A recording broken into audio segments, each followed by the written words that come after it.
Hello, this definitely isn't my second attempt at doing this. Welcome to the year 2021. 2020 has gone. So long! It's left us behind, thank God. There was a lot of bad in that year. But there was also some good. Not a massive amount, but there definitely was some good. Throughout 2020, I played a fair chunk of games. Some good, some great, and some...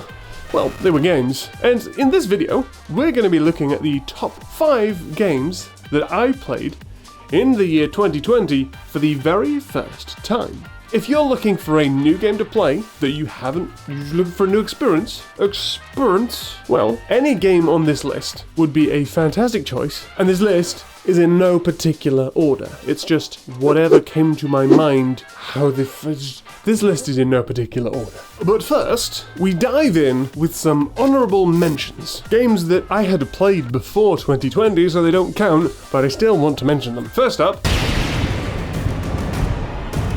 Dishonored. You probably kind of assumed that this was coming. It's the first time that I've done a top 5 games of the year, and I had to mention Dishonored. It's a fun game, and while it doesn't qualify for this list, I played it before this year.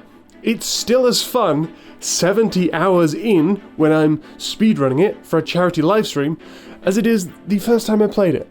So if I haven't said it before, just say it again. Try Dishonored if you haven't.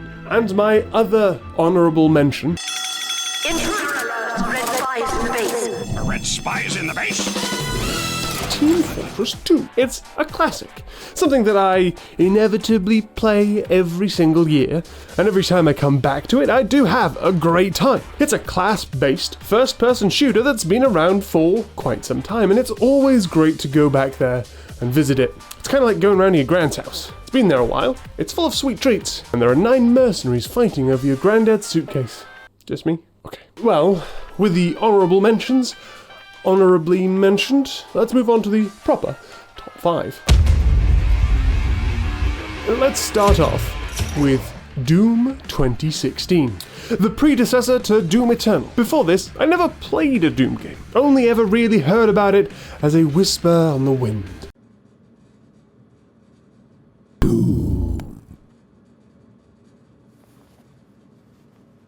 And then I played it, and oh my god, it's glorious. The soundtrack is great, the art style is great, the gameplay is great, and the story, well, it's alright, but it doesn't really matter, you're there to rip and tear. But if you haven't played this, and you're not afraid of a bit of gore and violence, then this should definitely be on your 2021 Go playlist. And next up, coming in at number 4, is a game that I have done a complete playthrough on this channel.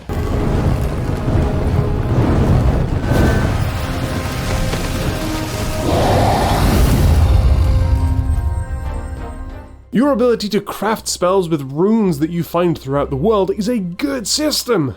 And while I haven't really looked for it, I haven't seen another game with this sort of crafting system, where it let you craft spells. But like I said, I haven't looked into it, so there might be. But this is a good one, and this really is a good game that's apparently on the Switch. So if you want to be a wizard on the go, you can. Next up, another game that's also available on the Switch, as well as everywhere else, Void Bastards.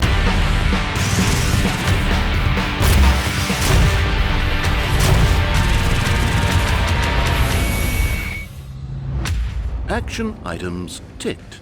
Yeah, I know, a roguelike, but it's a roguelike that immediately caught my attention with its trailer. It's got a very unique art style to it, very comic book-esque, even down to 2D assets that sort of rotate with you so that you're always looking at the same... It's got a really interesting premise that really made me want to play it through to the end. I finished the game only a couple of days after starting it, and in between when I was playing it and when I wasn't, I couldn't stop thinking about playing it. It's short, it's sweet, and it's a whole ton of fun. There's so much replayability to it. If you want to see all of my thoughts on this one, well then I have a review right here. But in short, you play as a prisoner trying to do what you have to do to survive, gathering materials, food, and fuel, while traveling across a star map in order to get to where you need to go, all while avoiding threats like star whales and space pirates.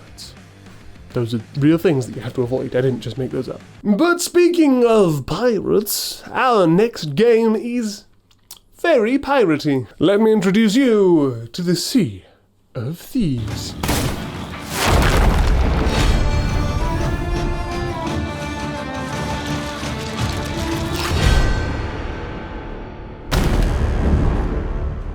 Find buried treasure, fight with other ships, and uncover the story of a legendary pirate. All while becoming one yourself. Play shanties with friends, or with the bird. Fight skeletons, fight skeleton ships, fight with your bird. Wait, no, don't do that last one. Pet the bird.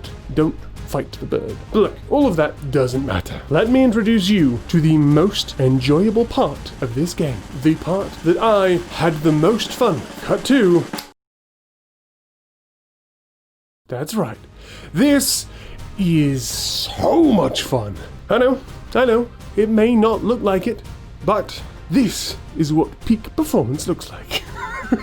This is actually really fun. Having to adjust sail length, angle, run somewhere else to check your map and then go back to the wheel to set your path, and then doing it all over again in order to stop is actually a lot more fun than it seems.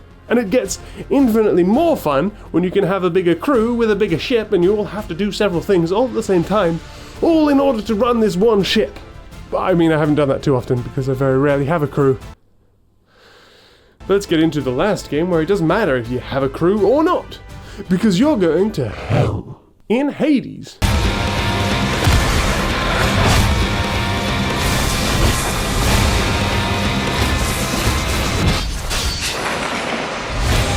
For last time.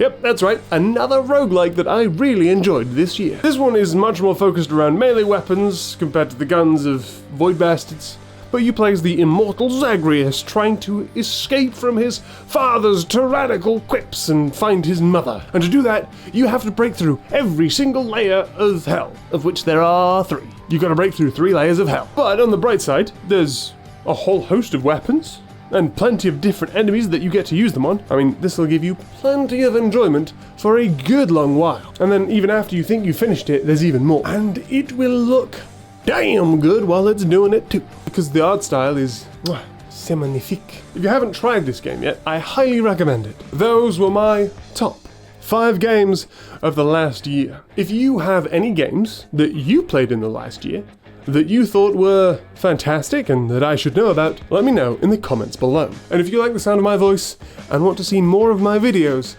well, then there's a subscribe button down there, and I'm sure you know what to do with it. You're smart. You know how to press subscribe. And then hit the bell. You know how to do that. I'm not going to tell you, because you know how to do that already. Anyway, if you like the video, don't forget to like it, and until next time, did you know I'm English? Cheerio.